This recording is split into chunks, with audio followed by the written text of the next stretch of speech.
Bueno, vamos entonces a retomar la respuesta de este problema. Entonces, en el primer caso, tenemos un amplificador. Entonces, en el amplificador es claro que cuando nosotros tenemos una señal de entrada y esa cambia, inmediatamente debe cambiar la salida. Eso significa que si ustedes asumen cualquier valor de entrada, por ejemplo, la señal de entrada toma el valor de 3 voltios, significa que la salida vamos a tener 5 voltios. O sea que solamente depende del presente. Entonces, este sistema es un sistema que va a tener, pero que no va a tener memoria. O sea, el primer sistema es sin memoria.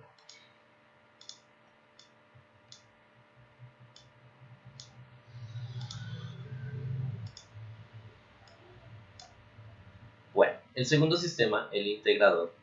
En el integrador, entonces nosotros vemos que tenemos que la integral de menos infinito hasta el instante de tiempo t. Eso significa que necesitamos conocer la memoria desde menos infinito hasta el t, que es el presente. Eso significa que este sistema sí va a tener memoria. Entonces ya podemos apreciar acá los casos. El primer caso es sin memoria, el del amplificador, el otro caso tiene memoria. El derivador.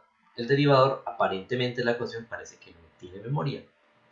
Pero entonces, para analizarlo, recordemos lo siguiente. Nosotros tenemos, cuando miramos nosotros un derivador, recordemos que si tenemos una gráfica como esta y nos ubicamos en un lugar particular, digamos por ejemplo 1, uno dice la derivada de 1, bueno, pues es derivada de 1, pero 1 constante, es 0. Pero no es cierto en esta señal. Si ubicamos por ejemplo aquí el 1 en esta señal, algo como esta línea punteada, eso significa que al ubicar el 1 en este caso, vemos que hay dos puntos. En cada uno de esos puntos la señal de entrada toma el valor de 1, pero las pendientes, que es la misma derivada, no son iguales. En el primer caso la pendiente va a ser positiva y en el otro caso la pendiente va a ser negativa, o sea que significa que en el primer caso la señal de salida en ese instante de tiempo va a darnos un valor positivo, en el otro va a dar un valor negativo. Eso significa que la única forma de nosotros saber si va subiendo o va bajando la señal es si conocemos justamente cómo venía, o sea, el punto pasado. Eso significa que un derivador es un sistema con memoria. Entonces, eso es algo importante a tener en cuenta. Entonces, eso significa que el amplificador es sin memoria, el integrador tiene memoria, el derivador, así no pareciera, tiene memoria. Eso significa que una ecuación, algo más complejo, como una ecuación diferencial, entonces que un sistema dinámico también va a tener memoria.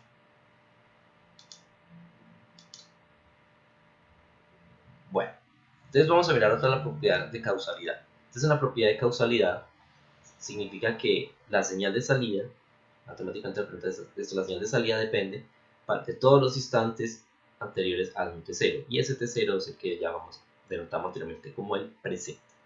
O sea que un sistema causal es un sistema que depende solo del pasado o el presente. O sea, un sistema causal no va a depender del futuro. Si un sistema causal depende del futuro, lo vamos a llamar no causal. Aquí tenemos dos ejemplos, un sistema causal y uno no causal. En el primer caso, el sistema 1, al ser causal, es como los casos que hemos visto anteriormente. Aquí, por ejemplo, en el primer caso tenemos memoria. Recuerden que cuando cesábamos la señal de entrada, cesaba la señal de salida. Entonces lo que tenemos es que cesa la señal de entrada, pero aquí no cesaba la señal de salida, así que eso significa que aquí tenemos una memoria del pasado, porque en la señal de entrada, antes de 1, tenía un comportamiento y eso hizo de pronto como cargó el sistema aquí se está descargando, o sea que el sistema tiene memoria. Eso significa que cuando la salida cambia, solo después de cambios en la entrada, vamos a decir que tiene memoria del pasado. Entonces, ¿qué es un sistema no causal? Un sistema no causal, hablamos de memoria del futuro. Un término bastante curioso. Memoria del futuro o un sistema adivino significa que en este caso, si este sistema es no causal, miren que la señal de entrada está solo después de 0, pero el sistema de entrada está cambiando antes de cambiar la entrada. Es por eso que decimos que el sistema es adivino. Entonces, en este caso, este sistema es no causal y este comportamiento lo llamamos memoria del futuro.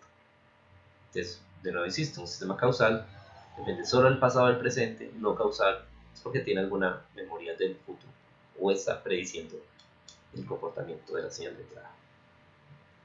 Vamos a mirar entonces ahora la última propiedad, que es la propiedad de estabilidad. Es muy sencillo de entender. La propiedad de estabilidad utilizamos un criterio que tiene las siglas VIVO. VIVO son el Bounded Input, Bounded Output. Significa entrada acotada, salida acotada. ¿Qué significa esto? Veámoslo gráficamente. En el primer caso tenemos un sistema 1.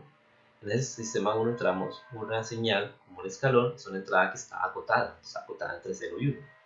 Y vemos que la señal de salida tiene un comportamiento que sube y se queda estacionario, o sea, igual la señal de salida sigue acotada. Eso significa que ese sistema cumple la propiedad vivo y por lo tanto es un sistema estable. En el segundo caso, tenemos entrada acotada, pero la salida vemos que crece y crece y crece y crece sin límite. Eso significa que este sistema va a ser inestable. Y el primer caso es un sistema que va a ser estable. De esa forma, entonces, como podemos verificar la propiedad de estabilidad.